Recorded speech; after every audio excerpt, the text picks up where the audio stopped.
मणिपुर में दो समुदायों के बीच हिंसक झड़प लगातार बढ़ती हुई दिखाई दे रही है।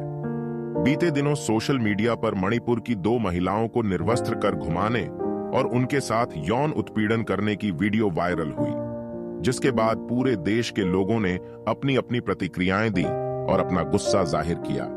इस खबर में हम जानेंगे ये कैसे और क्यों शुरू हुआ। भारत के पूर्वी सिरे पर मणिपुर राज्य स्थित है।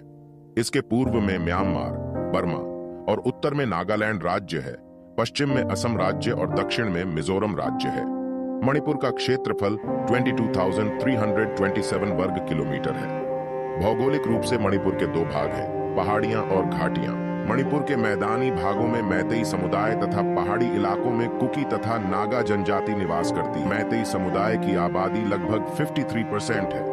साथ ही कुकी तथा नागा जनजाति 43% निवास करती है। जो मैतेई जाति के लोग हैं वह शिक्षित तथा संपन्न है और उनका कृषि क्षेत्र में ज्यादा योगदान न होकर अन्य क्षेत्र में कार्यरत है तथा उच्च जाति में आते हैं। वही जो कुकी तथा नागा जनजाति के लोग हैं वह अनुसूचित जनजाति एसटी में आते हैं और कृषि क्षेत्र में लिप्त है। यहां तक तो समझ आता है।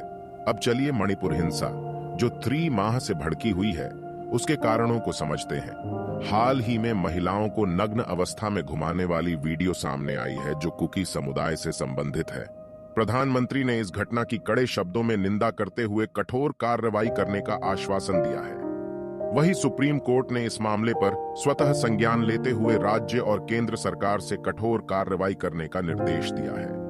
वर्तमान में राज्य विधानसभा के कुल 60 विधायकों में से 40 विधायक मैतेई के हैं। भारत की स्वतंत्रता के बाद से ही मणिपुर में सांप्रदायिक तनाव रहा। इसका प्रमुख कारण मैतेई नागा तथा कुकी समुदाय के बीच मतभेद से है।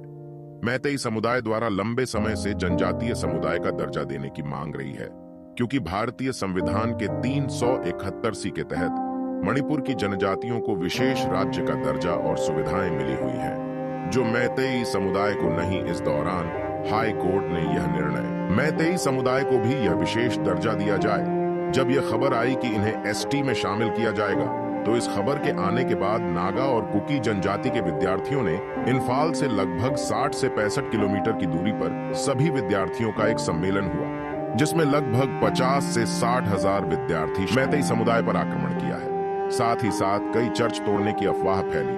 यहाँ जो हिंसा शुरू होती है तब मैतेई और इन जनजातियों के बीच में हिंसात्मक झड़पें प्रारंभ हो जाती है। नागा और कुकी जनजातियों का विरोध क्या है, अब ध्यान से हम समझेंगे। उनका कहना है मैतेई समुदाय ऑलरेडी राजनीतिक रूप से शक्तिशाली है, ज्यादा से ज्यादा राजनीतिक प्रभुत्व है। आप जानते होंगे कि भारत में जो जनजातियां हैं उनका जमीन कोई नहीं खरीद व बेच सकता है। तो कुकी और नागा का कहना है अगर मैतेई एसटी में आ गए तो वह हमारे जमीन को हड़प लेंगे। उनका कहना है उन सभी को भी सरकारी सुविधाएं मिलने लगेगी तो हमें कुछ बचेगा ही नहीं, हम बचेंगे ही नहीं। ऐसे कई प्रकार की समस्याएं उत्पन्न हो जाएंगी। मैतेई समुदाय जो हिंदू हैं, उनका कहना है कि कुकी जनजाति है, उनकी जनसंख्या तेजी से बढ़ रही है। मैतेई का मानना है कि इन जनजातियों के कारण है ड्रग्स का बिजनेस बढ़ रहा है। दोनों का एक दूसरे के प्रति और विश्वास नफरत है। पिछले कुछ दिनों में कई कुकी जनजाति के घर जलाए जा चुके हैं, तो इधर कुछ मैतेई समुदाय को अपना घर तक छोड़ने पड़ा है।